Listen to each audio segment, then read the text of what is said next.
ગુજરાતને અડીને આવેલા હિલ સ્ટેશન માઉન્ટ આબુમાં ઠંડીનો ચમકારો.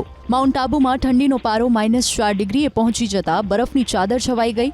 જો કે વહેલી સવારે આહલાદક વાતાવરણના કારણે સહેલાણીઓ ખુશખુશાલ થયા. આબુના ફોરેસ્ટ ગ્રાઉન્ડમાં બરફની પરત જમા થઈ ગઈ. વાહનોના કાચ પર બરફ જમા થઈ ગયો.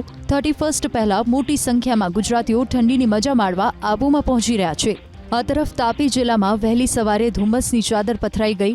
હાઈવે પર ઝીરો વિઝિબિલિટીના કારણે વાહન ચાલકો પરેશાન બન્યા. તો નવસારી શહેર અને જિલ્લામાં સતત બીજા દિવસે ગાઢ ધુમ્મસનું સામ્રાજ્ય જોવા મળ્યું.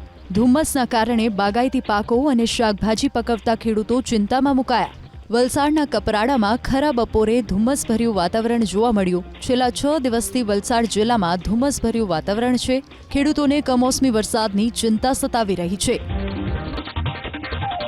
ગુજરાતને અડીને આવેલા હિલ સ્ટેશન માઉન્ટ આબુમાં ઠંડીનો ચમકારો.